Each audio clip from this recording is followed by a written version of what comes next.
নমস্কার বন্ধুরা, শুভ সকাল সবাইকে। আশা করি সবাই ভালো আছো।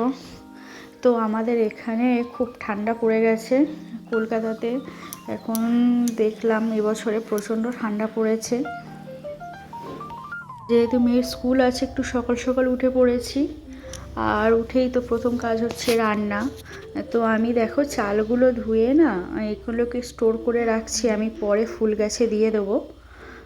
চাল ধোয়া জল এখন আমি আর ফেলছি না, কারণ কয়েকদিন আগে আমি ফুল গাছ কিনে এনেছিলাম, তো ওখান থেকেই বললো যে চাল ধোয়া জল ফেলবেন না, ওইগুলো ফুল গাছে দিয়ে দেবেন, ওগুলোতেই ভালো সার হয়ে যায়, ফুল গাছগুলোও ভালো থাকবে, ফুলও ভালো হবে।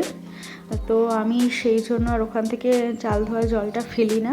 তোমরা চাল ধোয়া জল বলো, ডাল ধোয়া জল, যে কোনো একটা রেখে দেবে, গাছে দিলে গাছগুলো বেশ ভালো হবে। তো ওদিকে ভাত বসিয়ে আমি এদিকে মেয়ের টিফিন করতে চলে এসেছি।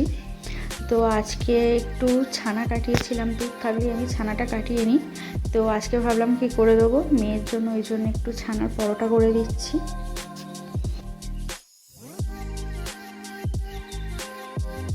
পুরো আর ছানা দিয়ে আমি একটু মেখে নিচ্ছি, অল্প একটু চিনিও দিয়েছি। আর এটাকে আমি জলের বদলে একটু উষ্ণ গরম দুধ দিয়ে মেখে এটাকে কিছুক্ষণের জন্য রেখে দেবো।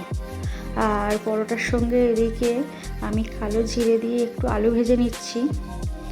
এই পরোটাটা না শুধুও খাওয়া যায়, কোনো কিছু লাগে না এর সঙ্গে, তাও আমি একটু করে দিলাম। আর এদিকে লাঞ্চের জোগাড়ও করে নিচ্ছি আমি একসঙ্গে।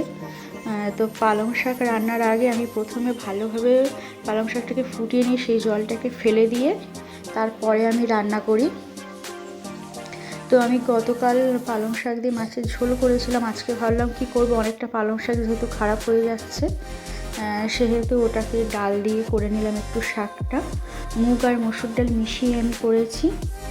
আর এখানে দেখো আমি সমস্ত রকম সবজি দিয়ে আমি একটা চচ্চড়ি বানিয়ে নেবো, কারণ শীতকালে না এই চচ্চড়িটা খেতে খুবই ভালো লাগে।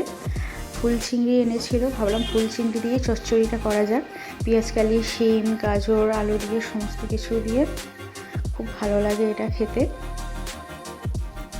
মেয়ের এখানে খাবার দিয়ে দিয়েছি সকালে, আর এখনও পর্যন্ত আমরা কিছু খাইনি। তো মেয়ের খেতে দিয়ে আমি আর মা এখানে চা খেয়ে নিচ্ছি। চাটা খেয়ে আমি এখানে পরোটাগুলোকে ভেজে নিচ্ছি। পরোটাগুলো যেহেতু মাখা ছিল অনেকক্ষণ ধরে, তো এটাকে একদম ভেজে আর এটাকে আমি একদম প্যাক করে দেবো মেয়ের। আর এদিকে হয়েছে কি, পরোটা ভাজতে ভাজতে আমার গ্যাস শেষ হয়ে গেছে, তো বাদবাকিগুলো আমি ইন্ডাকশানে ভেজে নিয়েছিলাম।